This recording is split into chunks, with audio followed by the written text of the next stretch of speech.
Red ലേഡിയുടെ പപ്പായ നന്നായി പഴുത്തത് താഴെ വീണ് പൊട്ടിച്ചേറാതെ കൈകൊണ്ട് പറിച്ചെടുത്തു. ഇതുകൊണ്ട് ഒരു അലുവ ഉണ്ടാക്കാം എന്ന് വിചാരിച്ചിരിക്കുകയാണ്. നമുക്കിത് നന്നായിട്ടൊന്ന് ക്ലീൻ ചെയ്തെടുക്കാം. പപ്പായ തൊണ്ടെല്ലാം കളഞ്ഞ് അരിഞ്ഞെടുത്തിട്ടുണ്ട്. നന്നായി ഇളക്കി പറ്റിക്കാൻ പാത്രം ഞാൻ വേറൊരു പാത്രത്തിലേക്ക് മാറ്റുവാണ്.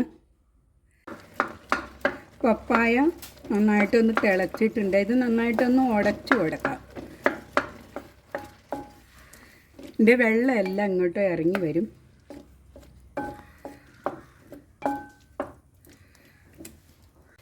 റെഡ് ലേഡിയുടെ പപ്പായയ്ക്ക് നല്ല മധുരമുള്ളത് കൊണ്ട് ഞാൻ പഞ്ചസാരയാണ് ചേർക്കുന്നുള്ളൂ. ഒരു 3 ടേബിൾ സ്പൂൺ പഞ്ചസാര നമുക്കിതിലേക്ക് ചേർത്ത് കൊടുക്കാം.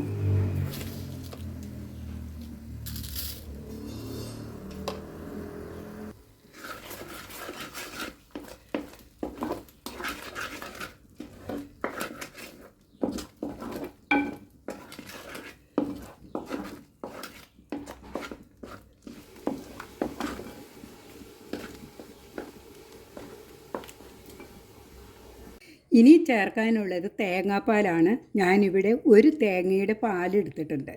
ഇതിലേക്ക് 3 ടേബിൾ സ്പൂൺ പൊടി ചേർക്കുകയാണ്. അരിപ്പൊടിയാണ്. നമ്മൾ പാലപ്പത്തിന് ഇടിയപ്പത്തിനൊക്കെ പൊടിച്ചെടുക്കുന്ന പൊടിയാണ്. അത് 3 ടേബിൾ സ്പൂൺ ഇതിലേക്ക് ചേർക്കാം. ചിലർ മൈദ ചേർക്കാം, ചിലർ മൈദയൊക്കെ ചേർക്കുന്നുണ്ട്. അരിപ്പൊടി ചേർക്കുന്നതാണ് കുറച്ചുകൂടി കട്ടിയായിട്ട് വരുന്നത്. ഇതൊന്ന് കലക്കിയെടുത്ത് നമുക്ക് അതിലേക്ക് ചേർക്കാം.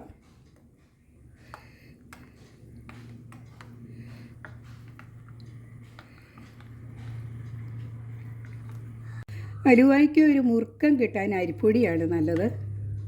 ഒന്നും ചേർത്തില്ലെങ്കിലും ചെറിയ മുറുക്കം ഉണ്ടാവും. എന്നാലും നന്നായിട്ടൊന്ന് മുറുകി വരാൻ അരിപ്പൊടി ചേർക്കുന്നത് നല്ലതാണ്. ഇനി ഇതിലോട്ട് തേങ്ങാപ്പാൽ ഒഴിച്ചു കൊടുക്കാം. നമ്മൾ അരിപ്പൊടിയൊക്കെ ഇട്ട് കലക്കി വെച്ച തേങ്ങാപ്പാൽ ഇതിലേക്ക് ഒഴിച്ചു കൊടുത്ത് നന്നായിട്ടൊന്ന് ഇളക്കിയെടുക്കാം.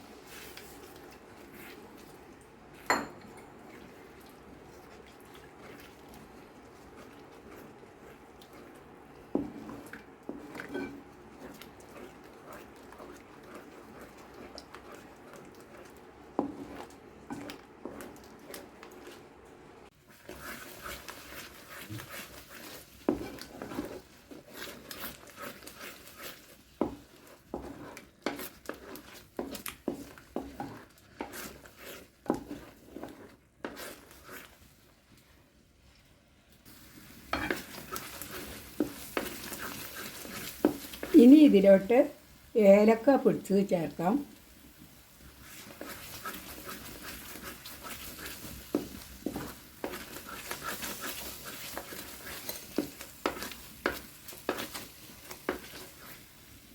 ഇനി 1 ടേബിൾ സ്പൂൺ നെയ്യ് ചേർത്ത് കൊടുക്കാം. നെയ്യോ അല്ലെങ്കിൽ ബട്ടറോ ചേർത്ത് കൊടുക്കാം.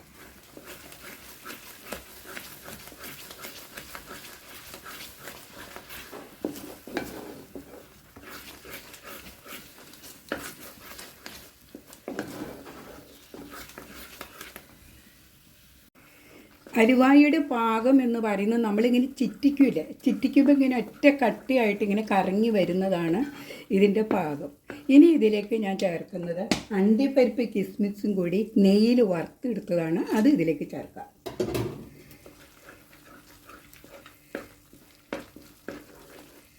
എണ്ണ തെളിഞ്ഞു വരും. അതാണ് അതിൻ്റെ പാകം.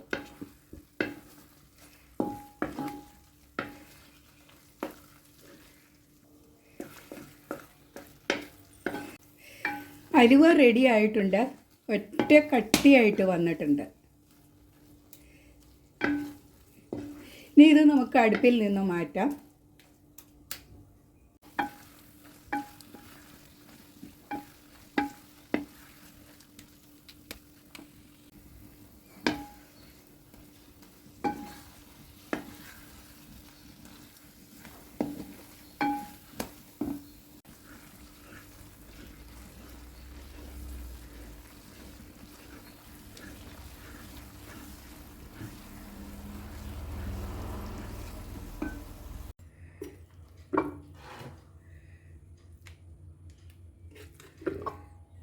ഒരു പ്ലേറ്റിലേക്ക് കോരിയിടാം.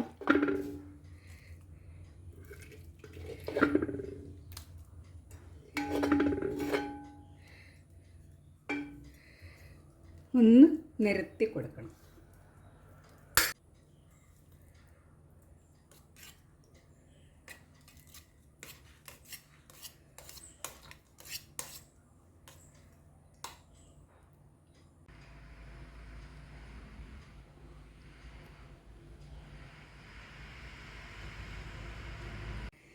അലുവ നന്നായി ചൂടാറിയിട്ടുണ്ട്. ഇതൊന്ന് കട്ട് ചെയ്തെടുക്കാം.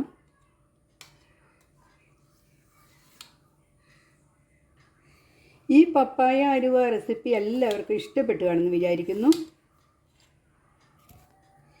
ആദ്യമായിട്ടാണ് എൻ്റെ വീഡിയോ കാണുന്നതെങ്കിൽ ഒന്ന് സപ്പോർട്ട് ചെയ്യാൻ കൂടി മറക്കരുത്. പുതിയൊരു വീഡിയോയുമായി നമുക്ക് വീണ്ടും കാണാം.